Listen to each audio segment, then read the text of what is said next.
Bonjour mon frère, ma sœur, en ce début de semaine, que le Seigneur soit ton bouclier, que le Seigneur t'accompagne tous les jours au nom puissant de Jésus-Christ. Amen. Alléluia. Le Seigneur aujourd'hui veut nous communiquer une vérité essentielle sur les combats auxquels nous faisons face sur cette terre et sur sa victoire qu'il a déjà acquise d'avance.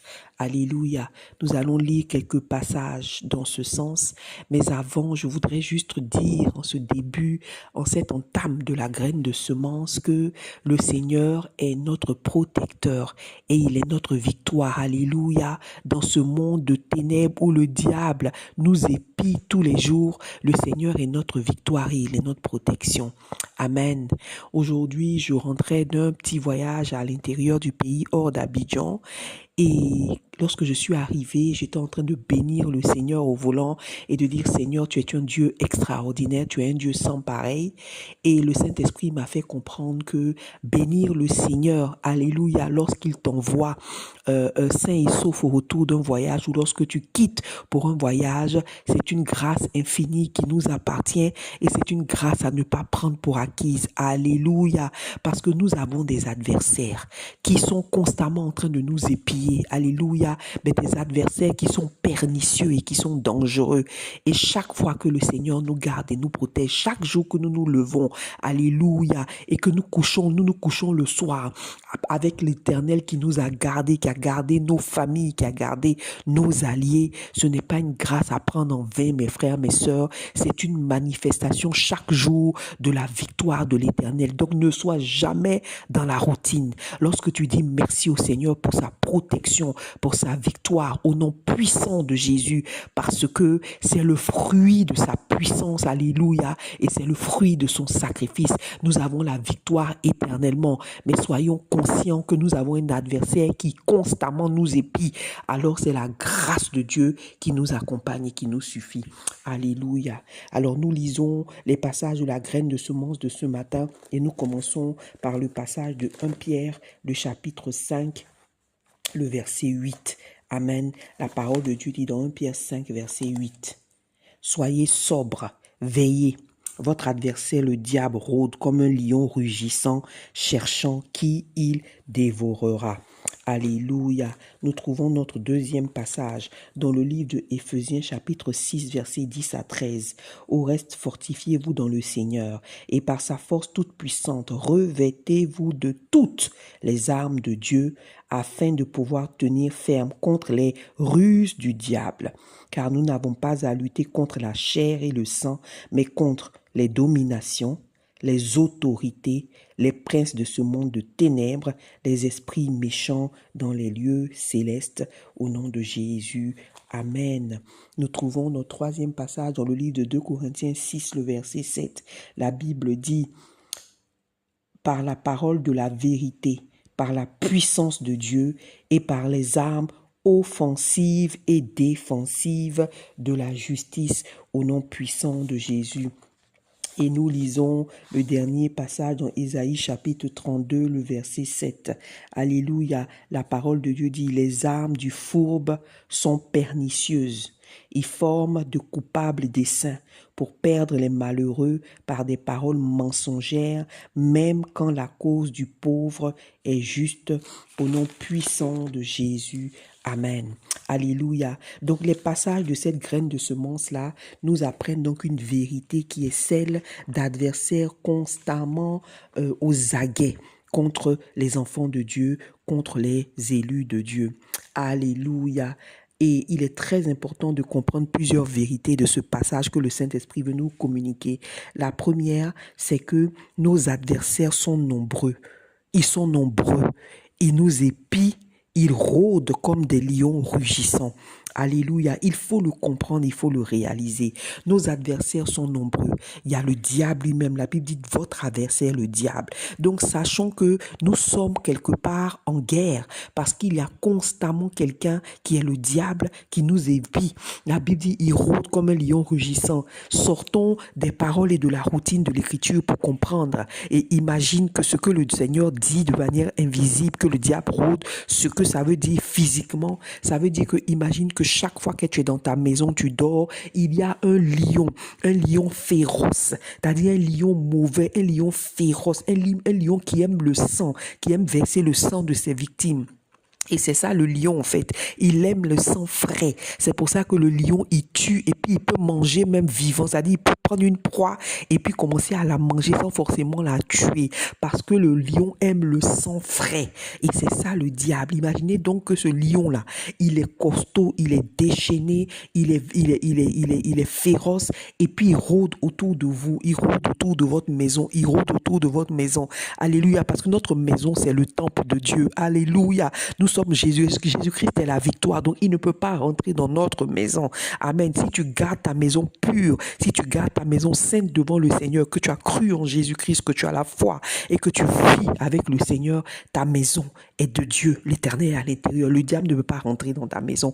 Alléluia. Mais ce qu'il fait, il rôde constamment autour. Tu sors, il rôde, il te suit en voiture, il rôde et il envoie ses agents qui rôdent, qui te suivent et ils sont tous pernicieux et dangereux. Voilà ce que le diable fait aux aguets en nous épiant constamment et ils sont nombreux. Donc il n'y a pas un lieu où tu peux partir et puis l'adversaire n'est pas là. Parce que quel que soit, c'est pas parce qu'il est omniprésent, il n'est pas puissant. La Bible n'a jamais dit que le diable est puissant. Alléluia. Et nous allons parler de ça tout à l'heure. Mais ils sont nombreux et ils sont pernicieux. Amen. Et donc, partout où tu vas, il y a des agents du diable, tous en train de t'épier. Il faut le réaliser. Alléluia. La deuxième chose que nous retrouvons dans ces passages-là, c'est qu'on résiste au diable. Amen. On lui résiste avec quoi? Comment est-ce que les élus arrivent à résister? Résister, ça veut dire qu'il ne te fait rien parce que tu résistes, d'accord? Tu as une résistance en Jésus-Christ qui fait front, qui fait barrière. Alléluia. Mais avec quoi tu résistes? La parole de Dieu nous parle des armes. Donc, quand le soldat est en train de se battre, ce sont les armes qui font qu'il résiste. Ce sont les armes qui vont faire qu'il n'est pas blessé. Ce sont les armes qui vont faire que le diable ne peut pas lui asséner un coup mortel ou pas mortel, mais il ne peut pas le toucher. Donc, ce sont les armes qui te font résister. Tu ne tombes pas, tu ne fléchis pas, tu ne deviens pas vulnérable au diable parce que tu résistes. Alléluia. Donc, nous avons le Seigneur Jésus-Christ qui est notre puissance et qui est plus puissant que le diable. Et nous allons l'affirmer, le préciser tout à l'heure davantage. Alléluia. Mais en attendant, sachant que pour résister, nous avons besoin des armes. Parce qu'un soldat qui a déjà la victoire, comme nous avons la victoire en Jésus-Christ et qui va sur le terrain, il peut avoir la victoire, mais s'il n'a pas d'armes, on va le blesser, il va tomber, il va fléchir, donc il va vivre une vie difficile sur le terrain, n'est-ce pas? Il va être malmené, même s'il a la victoire. Après, alléluia, même s'il a une vie éternelle, il va peut-être mourir et puis avoir la vie éternelle après, mais sa vie sera une vie de souffrance. Donc, résister au diable, c'est la capacité d'avoir en toi ce que le Seigneur dit d'avoir, qui sont ces armes-là, qui permettent que tu n'aies pas asséné de coups, tu ne deviens pas fragilisé et tu ne souffres pas dans cette bataille, mais ta victoire que Jésus-Christ a eue est manifestée dans ta vie. Voilà l'importance des armes. Elles nous permettent de résister. Et la parole de Dieu nous dit que nous avons des armes offensives et défensives. Vous vous rappelez, c'est ce que ce passage nous a dit dans 2 Corinthiens 6 et 7. 6, verset 7. Nous avons des armes offensives et défensives. Nous avons des armes offensives et défensives et il faut le réaliser parce que si tu ne te revêts que des armes défensives, tu es dans la protection, tu te défends mais tu n'attaques pas et donc ton adversaire a toujours la force pour t'attaquer parce que les coups qu'il te donne sont forts et violents. Donc, il est important de se défendre, mais surtout d'attaquer pour fragiliser aussi le diable. Parce que quand tu l'attaques, tu le fragilises. Donc, dans Ephésiens 6, le Seigneur nous décrit ses armes offensives et défensives. Alléluia, qui nous permettent de résister contre le diable. Il est très important de le réaliser. Et ces armes-là, ce qui m'a vraiment marqué dans ce passage, c'est que avant, lorsque nous avons eu des messages, nous avons vécu dans la culture que j'appelle la culture de la religion de doctrine, qui a été souvent présente dans l'église. On nous a fait croire que les armes, là, c'est la prière. Tu te lèves, tu pries. Bon, la prière, c'est vrai. On va le dire tout à l'heure quand on va insister sur ces choses-là. Mais il faut comprendre d'abord que les armes là sont des armes d'état d'esprit. Il y a des armes d'état d'esprit et il y a des armes d'action. Amen. Il y a des armes d'état d'esprit et il y a des armes d'action. Donc, il y a d'abord l'état d'esprit que tu dois t'assurer que tu as. Et ensuite, il y a les armes d'action comme la prière. Alléluia. Donc, il y a des armes défensives et offensives. Les armes d'état d'esprit. Amen. La parole de Dieu les a cités, n'est-ce pas? La foi, le bouclier de la foi qui te protège, c'est un état d'esprit qui constamment sait que ce que Dieu lui a dit d'invisible est visible. Alléluia. C'est ça la foi, que la victoire que Jésus t'a donnée est vraie. Et cette foi-là te fait résister contre le diable. Alléluia. La vérité pour ceinture, la parole de la vérité. Le diable nous a fait croire que la vérité, là, c'est tu es là, tu dis la vérité. C'est vrai, tu dis la vérité, c'est ça qui est la vérité. Mais c'est plus profond que ça. La vérité, c'est ne pas faire passer le mensonge pour une vérité. La vérité, c'est être vrai avec Jésus-Christ, en ligne avec Jésus que tu sers. C'est-à-dire ta vie, tes paroles, ta manière de marcher, tout est dans la sincérité de la parole. Il n'y a pas d'hypocrisie, il n'y a pas d'apparence trompeuse. Tu es vrai. Parce que quand la Bible dit que le diable, c'est le mensonge, c'est-à-dire qu'il fait passer le mensonge pour la vérité, il ment sur les autres, le mensonge accusateur pour les détruire de telle sorte qu'il tue les gens par le mensonge. C'est ça ce que le diable fait, c'est ça le mensonge. Et il fait passer le mensonge pour la vérité, l'apparence trompeuse, il montre des choses qui ne sont pas. Lui-même, il se présente comme un ange de lumière alors qu'il n'en est pas un. Donc c'est une hypocrisie, une apparence et faire passer des mensonges qui deviennent comme la vérité. C'est ça, le mensonge est beaucoup dense et beaucoup opaque. Voilà, c'est ça. Et donc, quand la parole de Dieu dit de se revêtir de la vérité, c'est la vérité dans la parole, mais c'est surtout la vérité dans le cœur et la vérité dans la vie. Alléluia. Donc, c'est une âme qui va te protéger. Le casque de la justice. La cuirasse de la justice, pardon, c'est la justice dans tout ce que tu fais. La Bible dit que Dieu déteste des balances injustes. Et l'injustice est l'ennemi de Dieu. L'injustice est l'ennemi de Dieu. Donc, la justice, la cuirasse, ça te protège toute la poitrine jusque tout le tronc. Elle te protège et donc il faut avoir des actes justes, être dans l'équité, être dans la mesure. Alléluia, être du côté de Dieu, être du côté de la justice et être juste dans tout ce que tu fais. Ne pas être injuste envers les autres, ne pas être inégal envers les autres. Vraiment, être toujours du côté de l'intégrité, du côté de ce qui est juste, ce qui est selon la parole de Dieu. Alléluia. Et aujourd'hui, dans un monde complet où tout est injuste, mes frères, mes sœurs, il est même difficile d'être juste. Alléluia. Où les gens sont accusés qui n'ont rien fait, où les victimes deviennent les bourreaux, où le mensonge devient la vérité. Il y a tellement d'injustice dans ce monde où les gens sont marginalisés, les gens sont complètement oppressés, opprimés, où il y a des différences dans la manière de se comporter envers les gens. Hein? C'est alléluia. Et donc le Seigneur dit, il faut que l'enfant de Dieu ait la cuirasse de la justice comme une arme défensive. Alléluia. Le zèle que donne l'évangile de paix. La joie d'aimer la parole de Dieu, d'aimer le salut, d'aimer l'évangile, d'aimer la venue de Jésus-Christ. Cette joie-là, de pouvoir être passionné par cela dans tous les domaines de ta vie, de parler de l'évangile, de vivre l'évangile toi-même dans ta vie, d'aimer l'évangile par le temps que tu passes dans l'évangélisation. Quand on dit l'évangélisation, c'est pas des campagnes qu'on va faire juste pour dire je suis allé être présent. Non, ta vie même est une évangélisation. Tu n'as pas besoin de trop parler. Les vrais évangélistes, alléluia, il n'y a pas besoin de trop de ta parole. Ta vie est une évangélisation. Et quand tu t'en vas, c'est juste pour conclure. C'est juste pour dire, viens à Jésus. Mais la personne qui t'a vu marcher a déjà vu Jésus-Christ dans ta vie et déjà se demande, mais qu'est-ce qu'elle a de particulier? Qu'est-ce qu'il a de particulier? C'est une âme défensive. Alléluia. Le casque du salut. Sans Jésus-Christ, on ne peut pas y arriver. Il est le chemin, la vérité et la vie.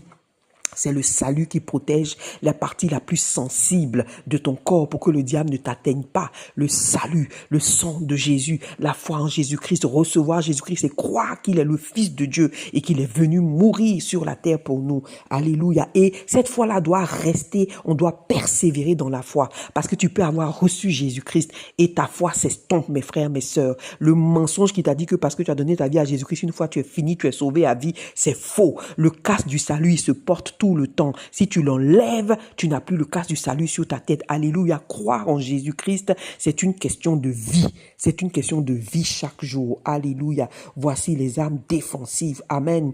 Alléluia. Donc, et le Seigneur nous parle maintenant des armes offensives, comme l'épée de l'esprit. Il a dit la parole de la vérité. Et c'est là où tu dis, tu prends la parole de Dieu, tu la proclames sur ta vie, tu sais qu'elle est vraie. Elle sort de ta bouche comme comme des lances, comme des épées qui vont attaquer, qui vont détruire le camp de l'ennemi. La Bible dit qu'elle détruit les traits enflammés du malin. Donc quand le diable t'envoie des flèches enflammées, cette parole-là va détruire ces flèches-là au nom puissant de Jésus-Christ, mes frères, mes sœurs. Donc comprenons que nous avons besoin des armes d'état d'esprit et des armes d'action. Et finalement, l'apôtre Paul dit que il faut qu'on élève des voix tous les jours, en tout temps, des supplications et des prières. Retenez ces deux mots. Il y a des moments où tu supplies Dieu, tu appelles Dieu, Jésus-Christ, tu dis, viens papa, je te supplie d'intervenir. Donc tu parles à l'Éternel, alléluia. Et il y a des moments où tu adresses ta parole à l'ennemi, alléluia. Mais cette parole-là, c'est la parole de Dieu que tu proclames.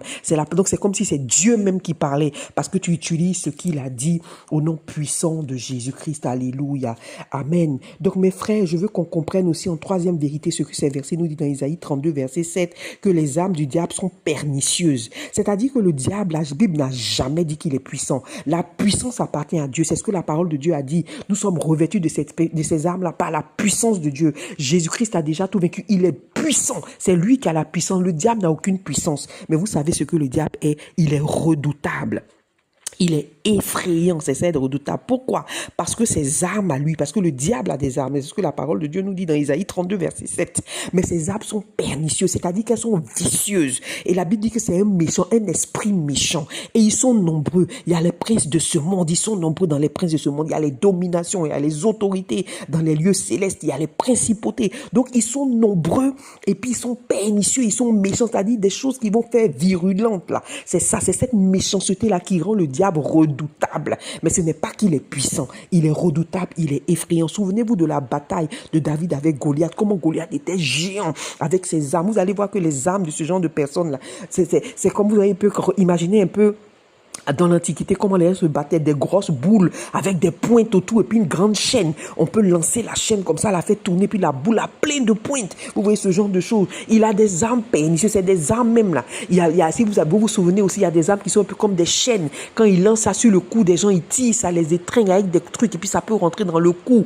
Alléluia. Même les lances là sont pleines de pointes comme ça autour, pleines de pointes autour. Donc ce sont des armes pernicieuses. Donc dans l'invisible, ça veut dire que comme il est rusé, il t'attend à tous les tournants où tu ne sais pas. Et il va faire les choses de manière pernicieuse. Vous vous rendez compte des choses comme du poison. C'est pernicieux, tu t'attends pas à ça. On met du poison dans ta nourriture, vous comprenez? Ou bien tu prends ta voiture, tu vas, les gens ont percé un pneu, ou bien ils ont enlevé les freins. Donc c'est des choses qui sont faites avec surprise, avec ruse. En plus, on peut utiliser des gens proches de toi.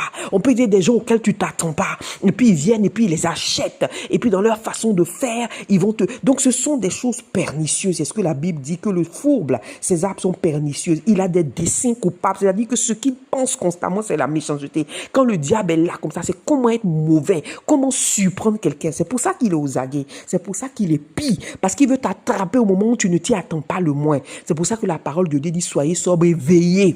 Veillez, veillez, veillez. Soyez alerte. Ne prenez pas les choses pour acquises parce que le diable, là, il veille. Donc c'est ça qui le rend redoutable. Mais le diable n'est pas puissant.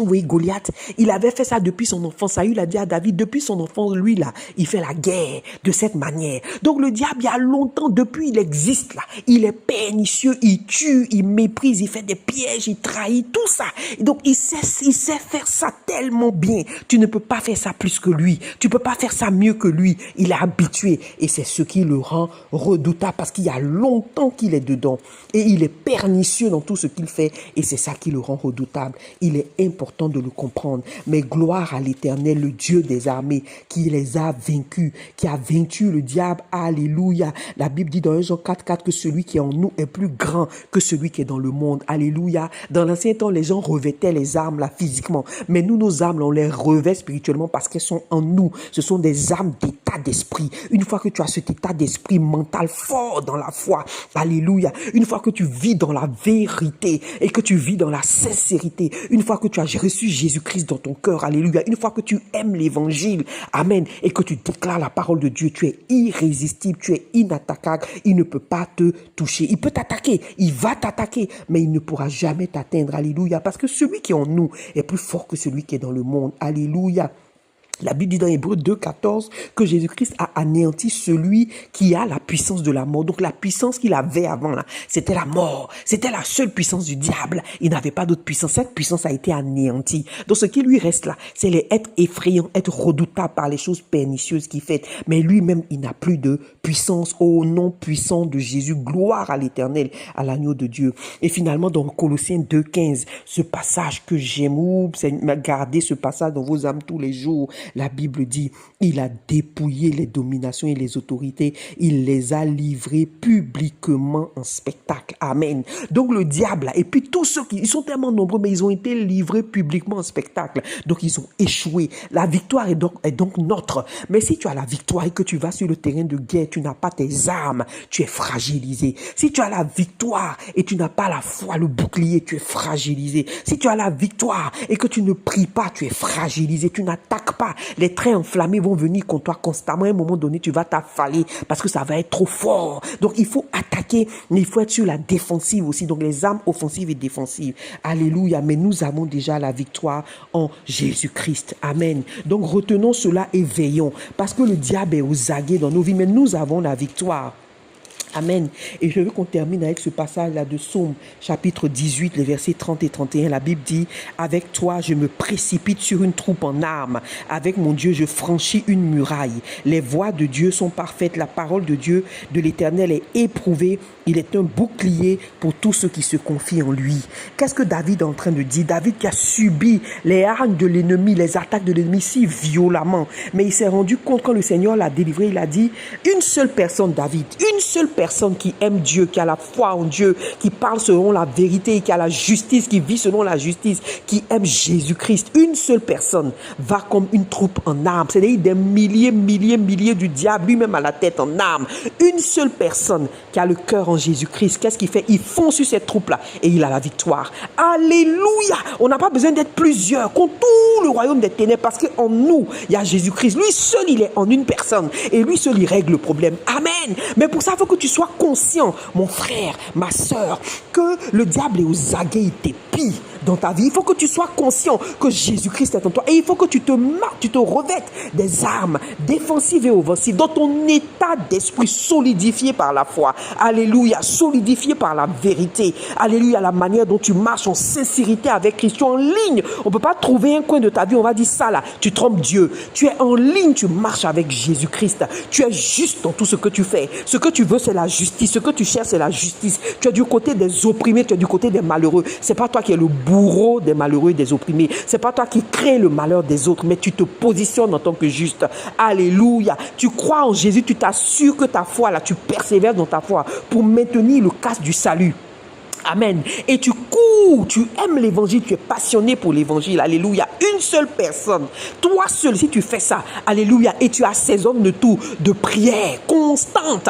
Alléluia. Quel que soit là où tu es, au nom puissant de Jésus, tu mets la gloire, la sainteté, la protection sur toi, sur tes alliés au nom de Jésus par le sang de Jésus-Christ. Tu fais ça. Une seule personne contre une troupe en armes, comme le roi David a dit. Et il a insisté sur la parole qui est un bouclier. Amen. Donc l'Éternel est notre bouclier, mon frère, ma soeur. Le diable rôde, sachons-le, et ne prenons pas les choses pour acquis, mais retenons toujours, alléluia, que alors que ce lion-là rugit autour de nous aux aguets, épiant, méchant comme il est, pernicieux comme il est, nous avons la victoire et nous avons la victoire manifestée physiquement si nous nous revêtons des armes du haut, de là-haut au nom puissant de Jésus-Christ. Le Seigneur veut nous parler cette semaine de la guerre qui est déjà acquise. Ce n'est pas une bataille où on va à zéro, c'est-à-dire c'est pas une bataille d'égal à égal, c'est une bataille où nous-mêmes on a déjà le dessus. On commence avec le dessus, elle est biaisée en notre faveur, au nom puissant de Jésus, mes frères, mes sœurs. Elle est biaisée en notre faveur, mais ne circule pas dans ta vie comme ça, comme s'il n'y a pas de guerre contre toi. Ne circule pas dans ta vie comme s'il n'y a pas un lion qui te suit tous les jours en train de rugir, salive à la gueule, en train de te chercher. Ne te promène pas comme si de rien n'était. Non, non, non, non, non. Assure-toi que tu es en Jésus et que Jésus-Christ est en toi, parce que c'est avec lui que tu as la victoire. Alléluia, mon frère, ma soeur. Et chaque fois que tu rentres le soir sain et sauf, chaque fois que tu es assis quelque part, chaque fois, lève le cœur vers Dieu pour l'adorer, parce que c'est lui qui te protège et qui protège ta famille. Sinon, tu es des miettes dans la gueule du lion. Au nom puissant de Jésus, que le nom soit béni pour sa victoire. Alléluia. Amen.